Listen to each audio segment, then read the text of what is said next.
lo que se llama la esperanza mesiánica, que estaban esperando un Mesías y estaba conectado por promesas. Una promesa la había hecho con Abraham y otra con David. Promesa muy clara que la había ratificado a través del tiempo, pero estos dos personajes justamente eran puntos de conexión. Entonces, si Mateo quería decir que este Jesús que anduvo entre nosotros, Mateo se escribió años después de que Jesús ya no estaba en medio de ellos, ¿qué tenía que hacer para que ellos de alguna manera le creyeran? Porque no les bastaba muchas veces lo que alguien podía hacer, sino justamente, le insisto, este tema genealógico era importante. Entonces conectarlo con Abraham y conectarlo con David era fundamental.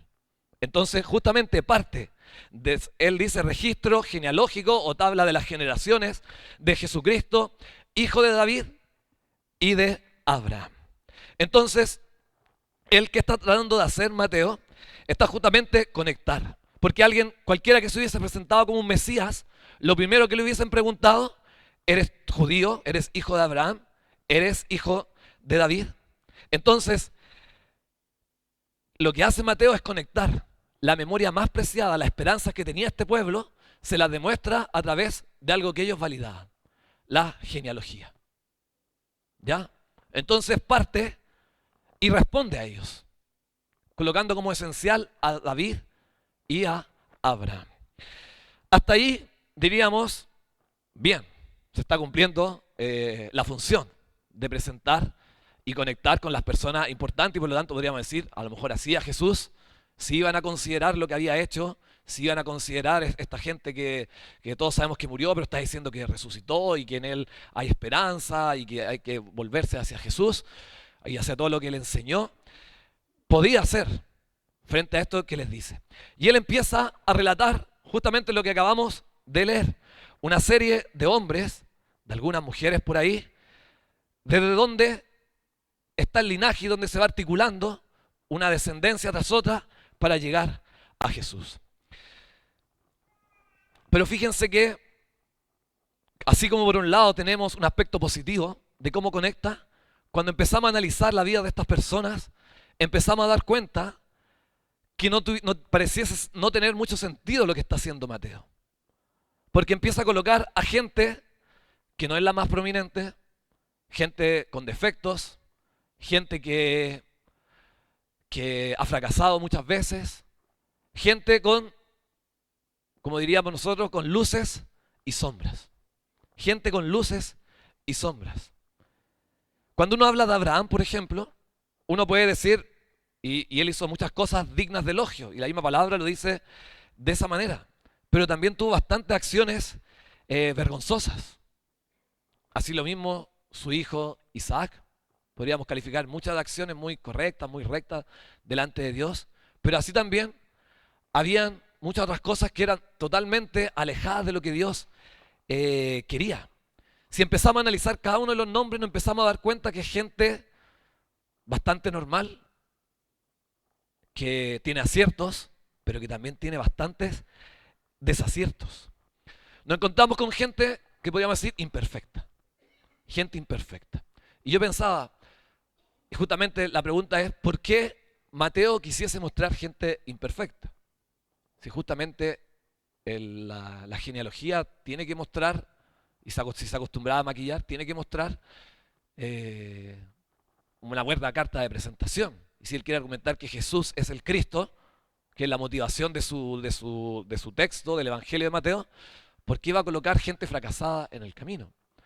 Podríamos decir, bueno, tampoco podía mentir y borrar, porque es imposible.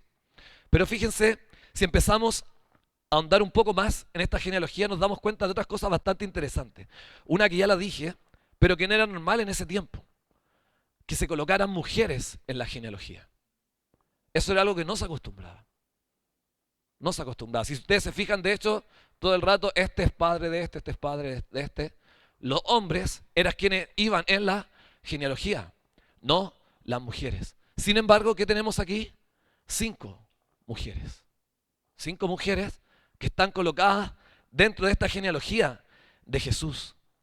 Podemos hablar, y antes, y fíjense que no solo son mujeres, que ya era raro para ese tiempo. Y más raro, si Mateo quiere argumentar que Jesús es el Cristo, es colocar mujeres en esa lista. Más encima de esas 5 mujeres, hay 3 que no son judías. 2 son cananeas, ¿ya? Y una es, se me olvidó, Ruth era moabita, ¿ya?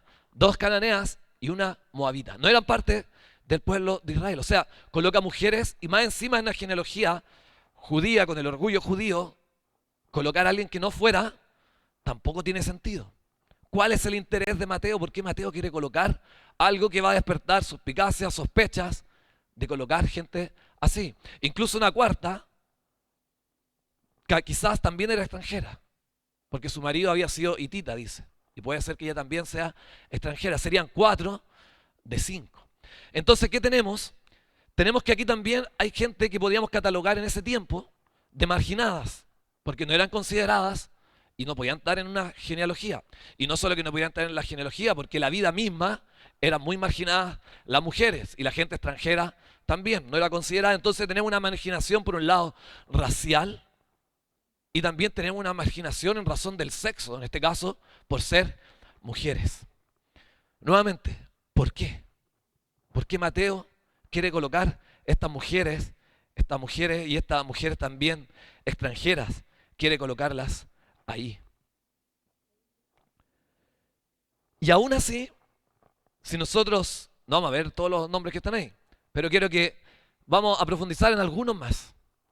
Porque uno se pregunta nuevamente, ¿por qué Mateo quiere colocar a estas personas dentro de esta genealogía?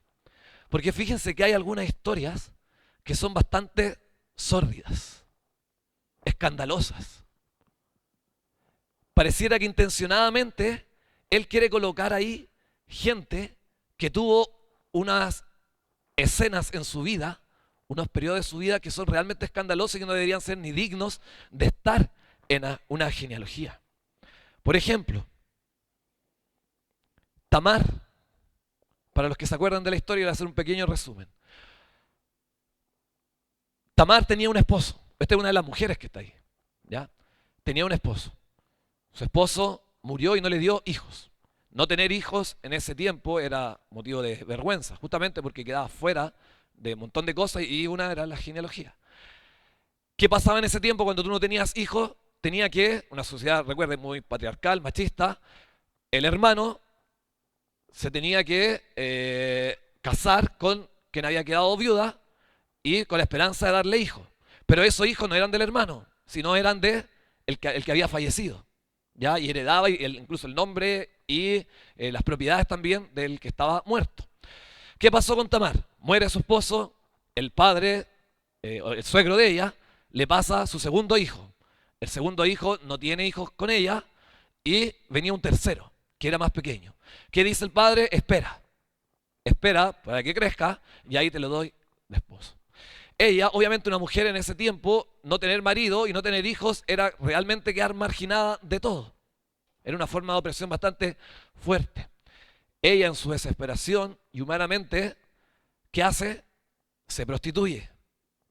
Y justamente lo hace con quien había sido su suegro, con Judá. ¿Ya? Él sin saber que era ella. Sin saber que era ella. ¿Qué pasa?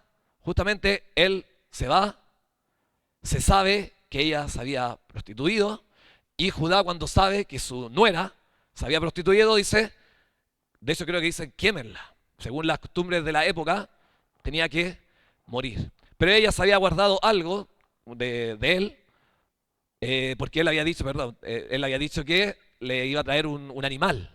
Ya por el servicio de prostitución, le iba a traer eso. Nunca no se le había llevado porque no la había encontrado. Entonces ella cuando sabe que la va a matar, descubre que había sido ella. ¿Ya? Fíjense la historia. Sórdida. ¿Ya? Incesto. ¿Ya? Y Tamar es colocada en la genealogía. Es nombrada. No tenía incluso para qué nombrarla. Se la podría haber sentado nomás con Judá y pasamos adelante. No. Mateo la coloca ahí. David. Fíjense que en la genealogía lo nombra padre de este, padre de todo, y dice del rey David. Y lo nombra, insiste, el rey David. Diríamos, bien, alguien con título, todos desearíamos en una genealogía tener alguien que mejor que tener en nuestra ascendencia un rey. Ya es como que usted de repente descubre que en su genealogía estaba en algún momento cuando éramos colonia española el rey de España.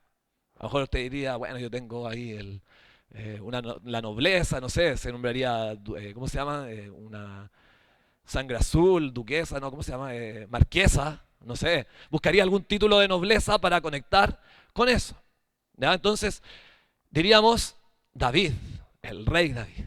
Pero fíjense cómo Mateo lo coloca. No alaba que sea rey, pareciera que quiere nombrar que es rey para el orgullo judío. Sí, nuestro rey, ya el rey davídico, ¿cierto? Y todo lo que implica y la esperanza que tenemos a través de él. Pero ¿qué hace? Lo coloca así, se lo leo literal. David fue el padre de Salomón, cuya madre había sido la esposa de Urías. Cuya madre, coloca ese detalle ahí en la genealogía. Cuya madre había sido la esposa de Urías. Historia.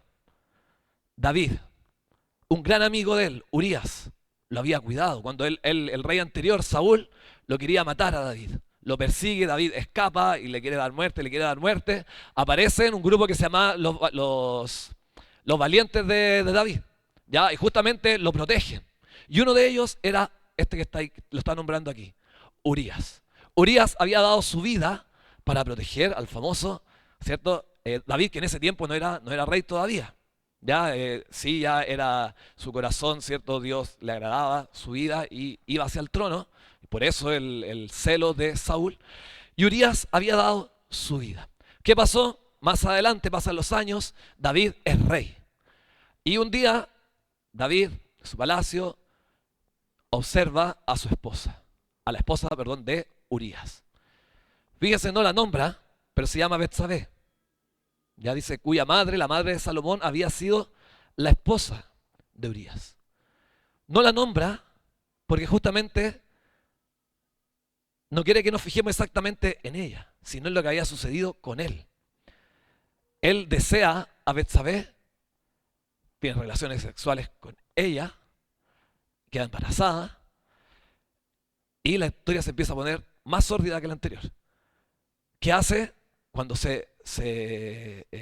David se da cuenta lo que ha hecho? En vez de buscar alguna solución, él no se le ocurre mejor idea que hay que matar al esposo de Betsabé. Matar a su amigo, al que había dado su vida, y lo manda a colocar, ¿dónde? Ahí en la línea de batalla, en primera línea, justamente, y Urías muere. ¿Qué tenemos? Adulterio, engaño, muerte, homicidio. Tenemos. Y esa es la historia que se coloca aquí en la genealogía de Jesús. En la genealogía de Jesús no vale tanto el título de rey, sino muestra y evidencia una condición. Familias disfuncionales, fracasados morales, están ahí en la genealogía de Jesús. Y si analizamos otros de los personajes, nos encontramos con cosas similares. Dos caras de la moneda. Por un lado, hombres como el rey David, un hombre que tenía un corazón que a Dios le agradaba. Pero por el otro lado de la moneda, una persona que también fracasó moralmente. Y cayó a lo profundo. Y él mismo se dio cuenta de aquello. Tenemos una serie de personas que nos muestran justamente, y podríamos hablar, si estamos hablando de marginados, dijimos marginados raciales, marginados en relación al sexo, marginados también morales, porque habían sido fracasados y fracasaron de distintas maneras. Esa es la genealogía de Jesús. Y volvemos a la pregunta entonces, ¿por qué? ¿Por qué Mateo quiere demostrar que Jesús es el Cristo colocando a gente fracasada? ¿Por qué quiere afirmar que Jesús es el Cristo colocando familias disfuncionales, colocando gente marginada? ¿Sabe por qué? Cuando uno analiza después a la luz de la vida misma de Jesús, es porque justamente Jesús no esperaba una ascendencia o una genealogía de personas santas. No buscaba eso. Buscaba de gente que se diera cuenta de su condición, gente que fuera capaz de mirarse a sí mismo y darse cuenta que lo que necesitaba no era un título, no necesitaba era afirmarse a su raza, afirmarse a su posición socioeconómica, a su título de nobleza, no, sino que se diera cuenta que era fracasado justamente que llevaba una vida que era disfuncional. Lo que quería, gente que fuera capaz de arrepentirse, gente que fuera capaz de colocar su fe en Jesús. Dice Hebreos que por la fe Rahab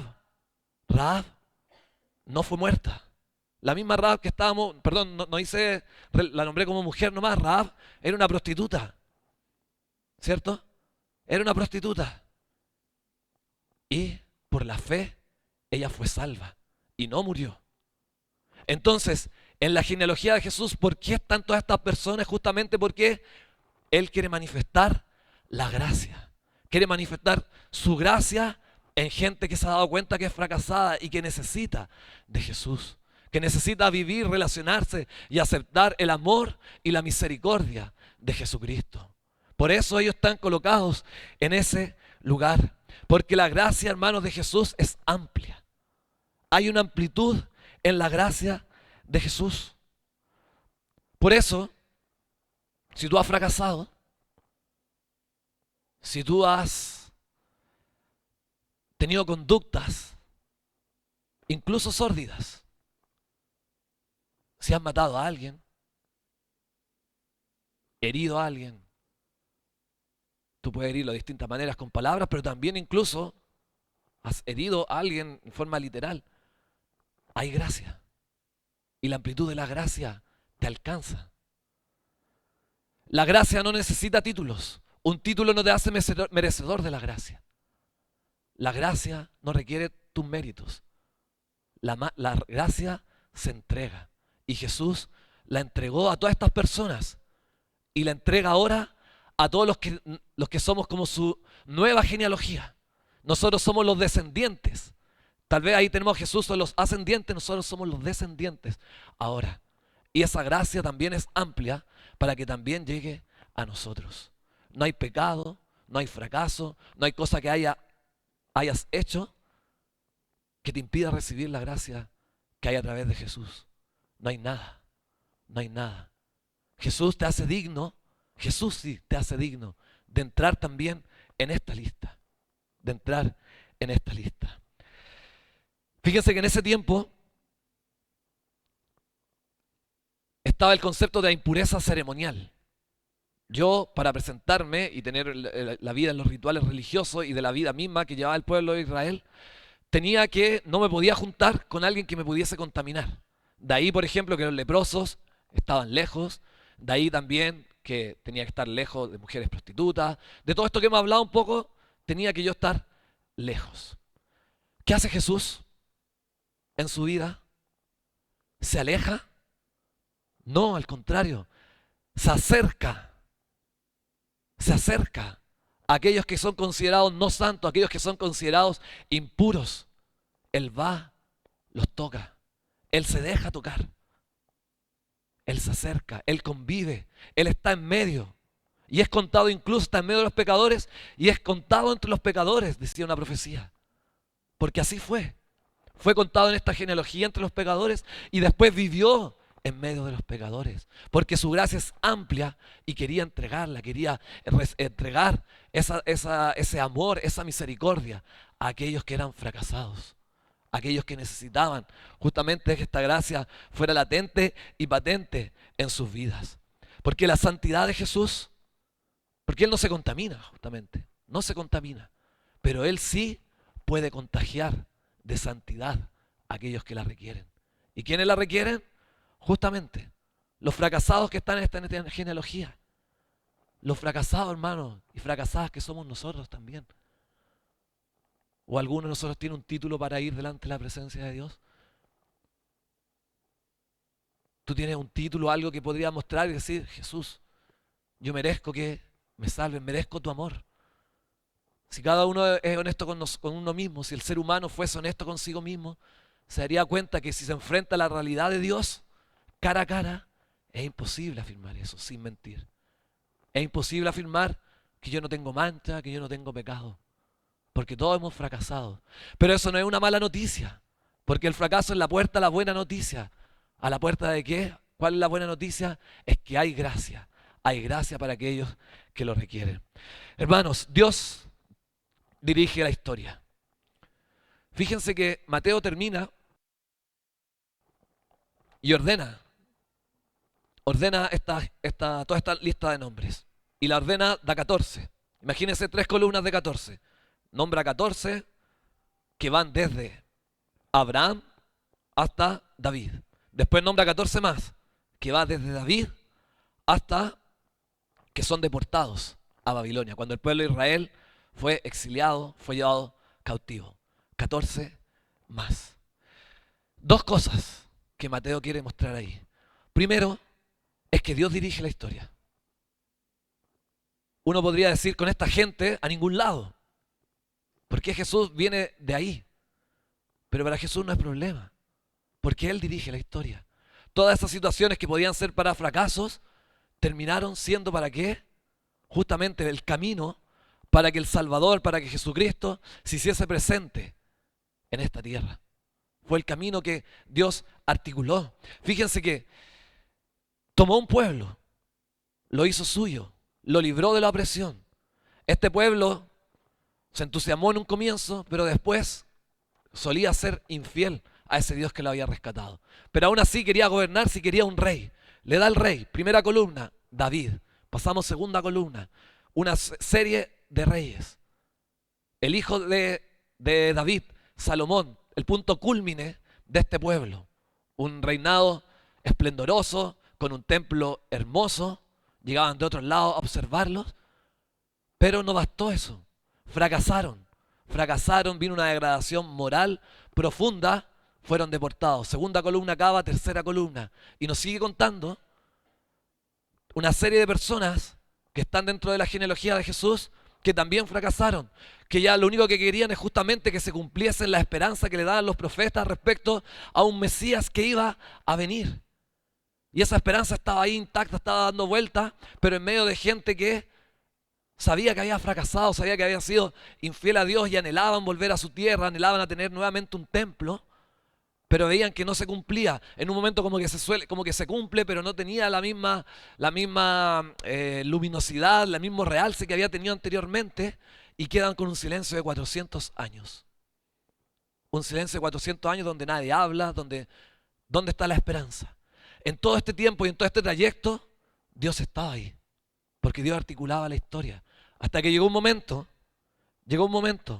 en que aparece José, dice Mateo, que fue el esposo de María, de la cual nació Jesús llamado el Cristo. De ahí nació Jesús el llamado el Cristo. No dice que José engendró, porque fue por la mano y la obra de Dios a través de su Espíritu, que hizo que en el vientre de María viniese el Salvador. Dios articulando la historia. 14 generaciones. El mundo hebreo y el mundo antiguo, generalmente no como nosotros, tiene un tema con los números. Ya las letras están asociadas al número, en el castellano nosotros no asociamos. Para ellos sí. Se da cuenta, son 14, 14, 14. Son 6 grupos de 7. Esto no es numerología ni nada así. Ya como nosotros somos medio, no, los números. Es que la cultura hebrea se acostumbraba. Y si ustedes se fijan en el número 7, para los que saben más de la Biblia se van a acordar, hay un montón de textos donde el número, de hecho, la creación, ¿cuánto se relata? En 7 días. Y el séptimo día, ¿qué implica? Un día de reposo. Tenemos, fíjense, 6 grupos de 7. Y con Jesús, que está aquí, llamado el Cristo, se inicia un séptimo número de 7. 7 veces 7, ¿le suena eso? O el 70 veces 7, el 49, ¿le suena? 7. Día de reposo, donde Dios descansó de su obra. El séptimo año en el pueblo de Israel era un año ¿para qué? Para descansar la tierra. Era un año ¿para qué? Para dejar libres a los esclavos. Era un año donde saldar las deudas. Se habían deudas, esas deudas quedaban saldadas. 49 años, 7 veces 7, ¿qué pasaba? La propiedad de la tierra, el jubileo, volvía. La tierra volvía al que le pertenecía. Elementos de descanso, de paz, de justicia, de gozo para un pueblo. Entonces no es casualidad que Mateo haya colocado aquí 14, 14, 14, 7, 7, 6 veces 7, porque con Jesús se inicia un nuevo 7 y nosotros somos parte de esa genealogía. Lo que Dios quiere para nosotros justamente es el descanso. Quiere la paz que Él entrega. Pero para eso tenemos que reconocernos, como Mateo muestra aquí, a esta genealogía de Jesús. Reconocernos fracasados, reconocernos que necesitamos de la gracia de Dios. Que no hay mérito en nosotros, que los méritos están en Jesucristo. Amén. Jesús, quien vino a este mundo lleno de gracia y lleno de verdad. Oremos al Señor. Señor, agradecemos tu palabra. Y agradecemos, Señor, que haya por medio de tu Espíritu guiado a este hombre, Mateo, para justamente colocar esta lista de hombres, algunas mujeres marginadas, racial, en razón de su sexo, gente marginada en términos morales, familias disfuncionales, gente con virtudes muchas veces, que sabemos que causaron gozo en ti y que se alinearon con tus propósitos, pero también con momentos lejanos a ti, infieles a ti. Quisieron que se sucediera una serie de hechos a lo largo de la historia de este pueblo, donde lo único que cabía y la única esperanza era tu fidelidad. La única esperanza era tu fidelidad. Y tú fuiste fiel. Tú fuiste fiel. A través de todas estas generaciones, cumpliste tu palabra. Cumpliste tu promesa de bendecir a todas las familias de este pueblo, pero también a todas las familias de la tierra. La cumpliste en Jesucristo. Fuiste fiel porque cumpliste que vendría un verdadero rey que iba a gobernar con justicia, con verdad. Lo cumpliste a través de Jesucristo. Gracias, Señor, porque tú fuiste fiel y gracias porque sigues siendo fiel, Señor. Sigues siendo fiel con nosotros también, Señor. Hoy nos identificamos con todas estas listas, Señor, porque sabemos también que nosotros también hemos fracasado. También hemos fracasado. No somos ni santos ni puros, Señor, sino hoy día nos reconocemos pecadores delante de ti. No tenemos nada que guardar, nada que esconder. No queremos aferrarnos tampoco a nada, porque sabemos que tu gracia no requiere de nada. Tu gracia solo se da y se recibe de parte de nosotros. Por eso, Señor, no mostramos nada delante de ti que pudiésemos pensar que tenga valor. Al contrario, Señor, hoy día nos mostramos tal cual somos, Señor, y queremos recibir de esa fidelidad que tú mostraste en la historia y que sigues mostrando también en nuestra historia, en la historia de cada uno de los que cursamos, Señor, este tiempo, en la historia de esta iglesia, en la historia de la gente que quiere conocerte más, de aquellos que están pensando en quién eres justamente tú. De aquí Mateo responde de alguna manera esa pregunta: ¿quién eres tú? Tú eres un hombre lleno de gracia y de verdad. Lleno de gracia y de verdad. Esa gracia, Señor, tomamos en este día y esa gracia recibimos. Nos arrepentimos y colocamos nuestra fe en ti, Señor, para que esa gracia sea amplia en nuestra vida, pero amplia también alrededor nuestro, a todos aquellos que necesitan de esa gracia. Gracias, Dios, por este tiempo. Gracias por compartir tu palabra. Te bendecimos y te honramos. En tu nombre, amén y amén. Gloria a Dios. Le invito a ponerse de pie y cantemos. Cantemos a nuestro Dios, cantemos a nuestro Señor, una forma de honrar y reconocer quién es Él.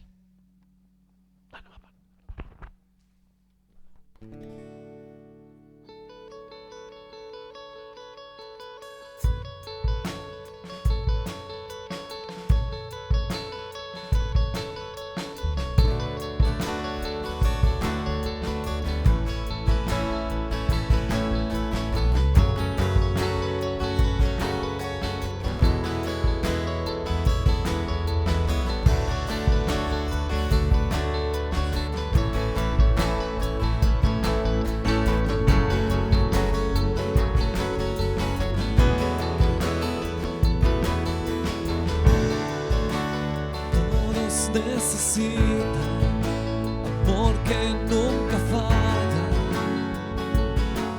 tu gracia y compasión. Todos necesitan perdón y esperanza de un Dios que salva.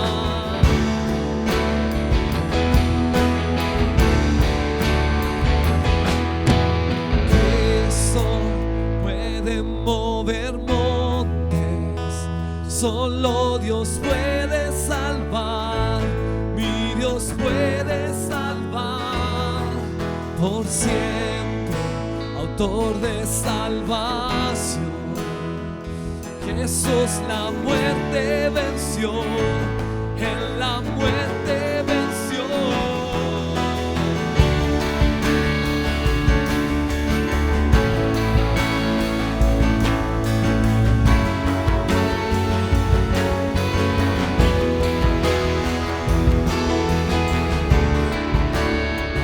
Con mis temores, sé que me acepta. Lléname otra vez, mi vida te ofrezco para seguir tus pasos. A ti me rindo, a ti me rindo.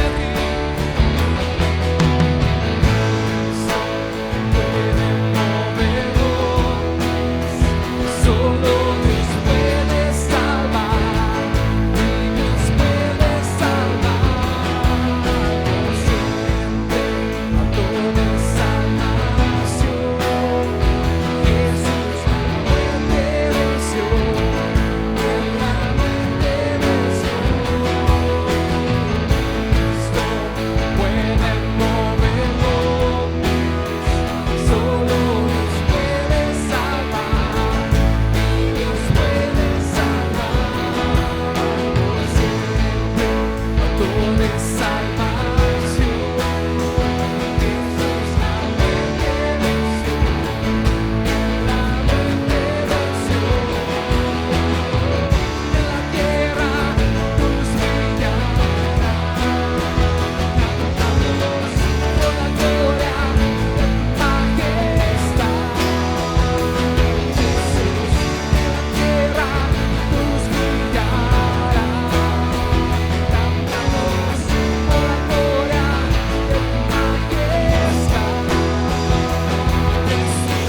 en la tierra tu luz brillará, cantamos por la gloria de tu majestad. Jesús, en la tierra tu luz brillará, cantamos por la gloria de tu majestad. Jesús, en la tierra tu luz brillará, cantamos por la gloria de tu majestad. En la tierra tu luz brillará, cantamos por la gloria de tu majestad. Jesús, en la tierra tu luz brillará, cantamos por la gloria.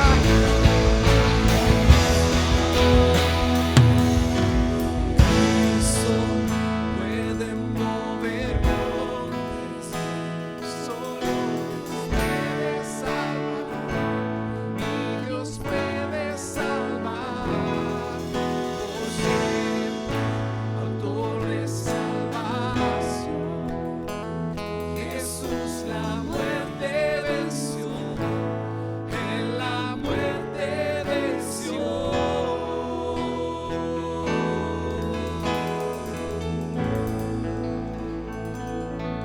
Gloria al Señor.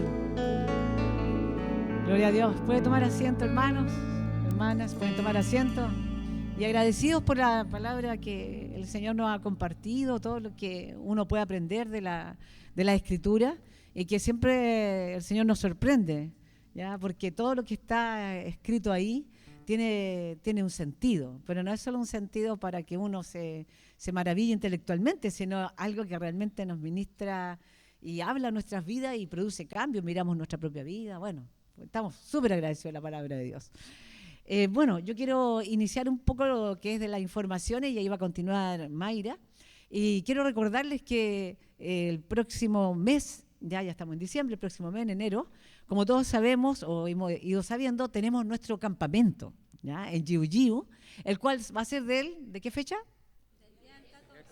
Que estamos bien, hermano, ¿ya? Porque si estamos pidiendo, orando, están mirando, ¿no? Pero ya sabemos, y fue algo que Dios nos pidió, hemos estado orando al Señor, y porque en realidad tener un lugar exclusivo es algo muy difícil. O sea, existe, pero es carísimo, ¿ya?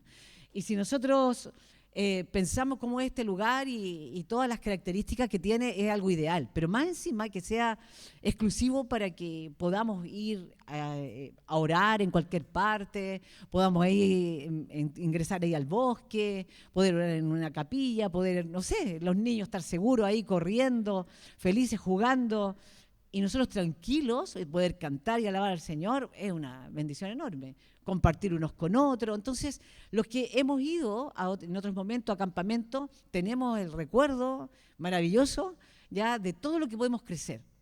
Yo recuerdo que un pastor que queríamos mucho, él ya no murió, y él decía, ustedes le dicen retiro, ya cuando íbamos, sí, fuimos a un retiro. Decía, en realidad lo que es una avanzada. Y me decía, ¿por qué?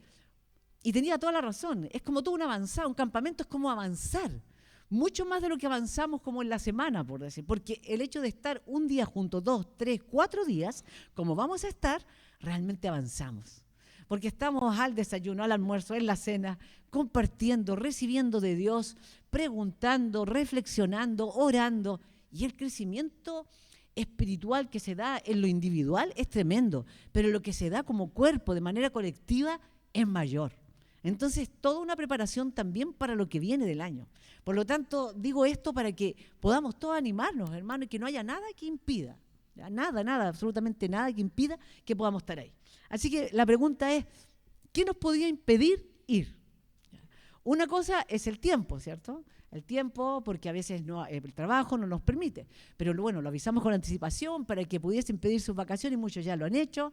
Y los que no, vamos a seguir orando, porque algunos se han acercado y justo hay 2 días y que no calzan, pero bueno, vamos a hacer lo imposible, hablar con las personas que, no sé, el jefe, la jefa, o el lugar donde podemos hablar, vamos a hacerlo para que pueda haber espacio. Y también lo otro es el dinero, pero el dinero no puede ser un estorbo para que no asistamos y no podamos participar de esta tremenda bendición. Entonces, primero quiero contarles que ha sido realmente un milagro que no hayan bajado tanto el precio, ¿ya? Llegamos con comida, con todo lo que es alimentación y con todo lo que es estadía, llegamos a 16,000 pesos. ¿Ya?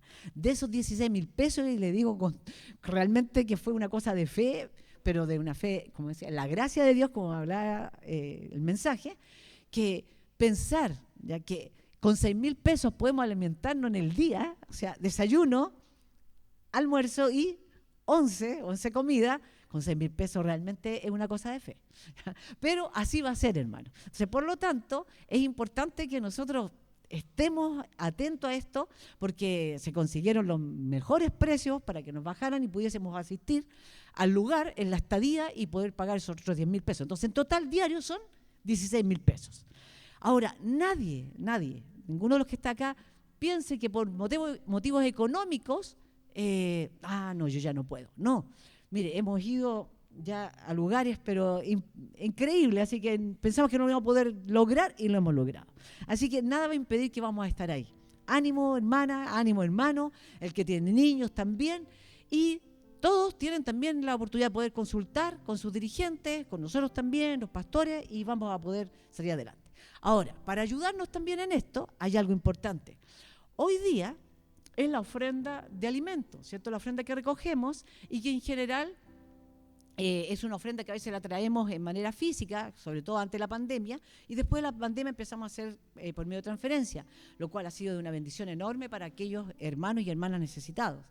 Lo que vamos a hacer ahora, hoy día, ¿sí?, y el otro también, esa ofrenda de alimentos para nuestros hermanos necesitados se va a dar, pero también nosotros vamos a apuntar a que ese dinero vaya en pro del campamento, para también así poder cubrir muchos otros gastos que, claro, dijimos esta cantidad, la bajamos al mínimo, pero también tenemos que cubrir, así que para que todos puedan ir, ¿ya? Así que la ofrenda denla con mucha fe, ya con mucho corazón, y esa ofrenda va a ser destinada también para el campamento. Y otra cosa importante, que también puedes adelantar, ¿ya? Esa cuota, ya tú más o menos sacas la cuenta, cuánto si estás solo, si son 2, son 3, 4, puedes adelantarlo ahora y colocar en el asunto de la transferencia, colocar campamento 2024, ¿ya? Y con eso está claro y se va sumando así, y cuando llegue la fecha, ya ahí va a dar lo menos. Así que también te animamos a eso, a ser también que precavidos en ese aspecto y poder ir sumando dinero mucho antes. Desde ya podemos ir dando un poco, abonando, para que se nos haga más fácil para aquellos días que ya estén más cerca. Eso, hermano. Así que todos con ese ánimo ya, sin temor, y vamos a derribar muros también, ya, y sobre todo estos muros económicos que a veces hoy se nos vienen como encima. Pero orando también por todo lo demás. Así que Dios le bendiga, hermano, Dios va a proveer y nada va a faltar. Así que Mayra, adelante porque falta el resto de las informaciones. Sí. Y la Ya, bien, hermanos. Vamos ahora a orar entonces por las ofrendas. Recuerden que lo pueden hacer también por medio de transferencias o de manera efectiva junto a nuestros colaboradores de culto. Gracias, Dios, por tu palabra, gracias porque tú nos impactas a través de tu amor, de tu gracia, Señor, y de tu bondad. Dejamos la ofrenda delante de ti también, Señor, para que seas tú multiplicando, Padre, que seas tú también cubriendo todas las necesidades que tenemos como iglesia, y también esta ofrenda de alimentos, Señor, que va a ser destinada a esos días de campamento que tú también nos permites vivir. Gracias, Señor. Amén. Ahí los hermanos van a estar pasando por sus puestos.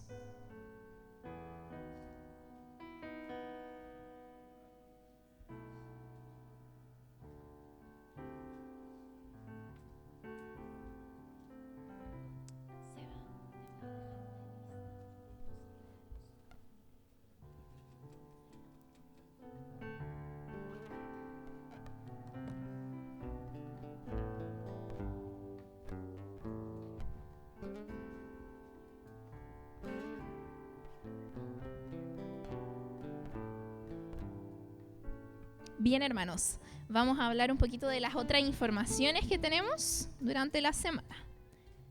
Un minuto aquí, listo. Durante la semana... todavía no, todavía están ahí los hermanos. Unos minutitos más.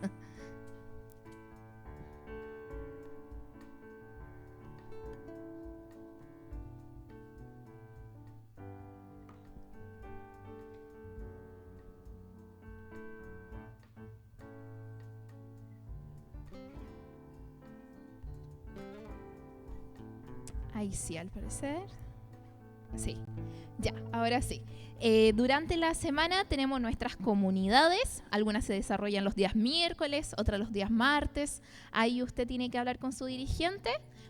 Espero que ya sepa el día a quien se reúne. Entonces nos juntamos durante la semana. El día miércoles 6 de diciembre, o sea, este miércoles que viene ahora, a las 19:30 horas, va a haber charla de bautismo. Porque el 8 de diciembre es el bautismo. Así que hay muchos hermanos que van a tomar este paso tan importante que es el bautismo, para que también estemos orando por ellos, para que nada impida que ellos puedan ese día hacer este reconocimiento público de lo que Dios ha hecho en sus vidas. Entonces, miércoles 6 de diciembre, 19:30, la charla de bautismo, y el día viernes 8 de diciembre, que es feriado, a las 11 de la mañana es el bautismo.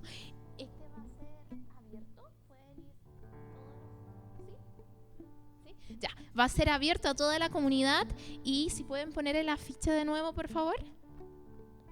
Ahí está, a las 11 de la mañana. Ya, por WhatsApp se van a enviar la dirección y todas las indicaciones, ¿ya? Pero es feriado, así que no pueden faltar, hermanos. Tienen que estar ahí en ese espacio, y va a ser en Valparaíso, así que nos podemos juntar algunos hermanos acá e ir juntos al lugar. ahora la otra, eso. Tenemos nuestro culto de celebración el sábado 9 de diciembre a las 18:30 horas. Y el sábado 23 de diciembre vamos a tener nuestro culto de Navidad, ¿ya? Ahí están las informaciones, no se les olvide porque son varias, pero se van a estar mandando por Comunicaciones MF. Así que nos ponemos de pie para alabar al Señor con esta última canción.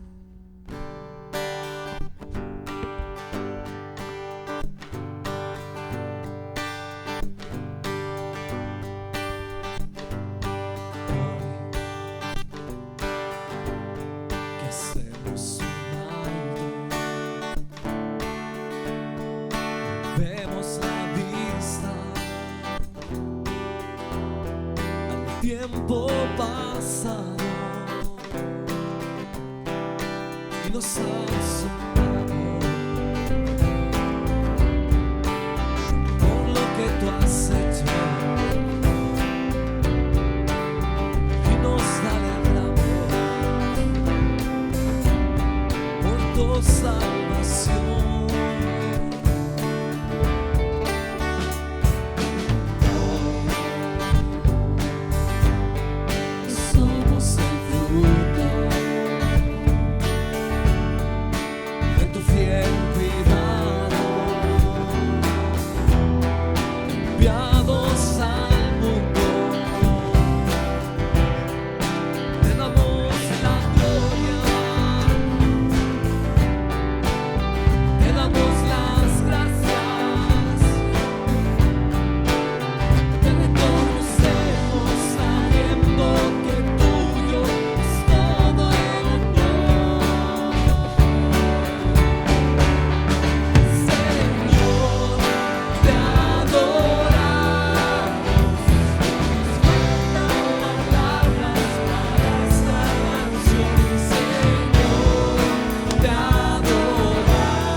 Hermanos, antes de que se vayan, muy cortito, así de pie nomás, el 16 de diciembre termina la escuela comunitaria, él termina este año, ¿ya?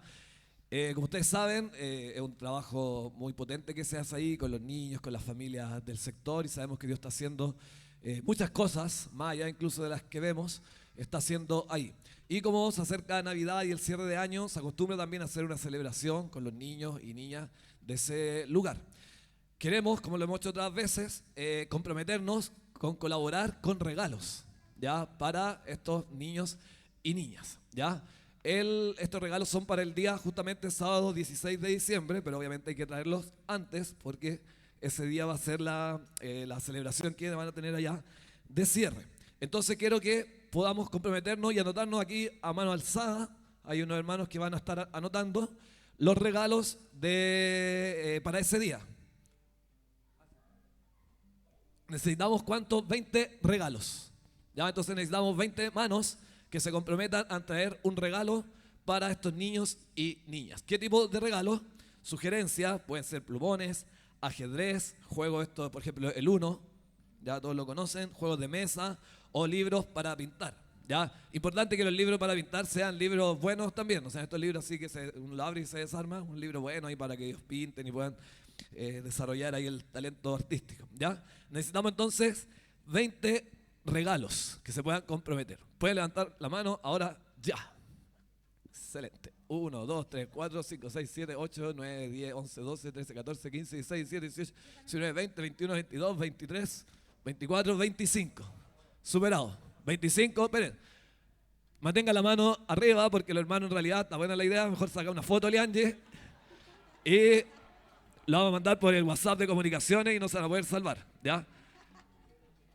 Ahí, eso, con Zoom, por favor, algunas con Zoom para que no... ¿Ya?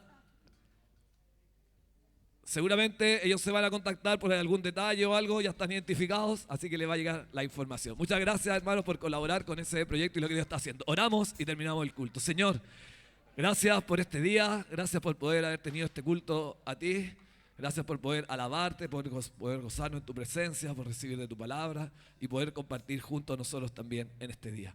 Bendícenos, Señor, en esta semana, acompáñanos en tu nombre. Amén. Que Dios les bendiga. Mi has dado libertad, salí de mi prisión.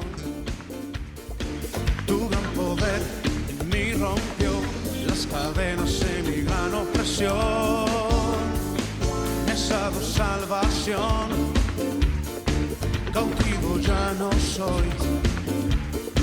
No vivo y recuerde más que hay cafecito condenación, atrás. he sido libre Pueden por servir tu un gran cafecito. amor.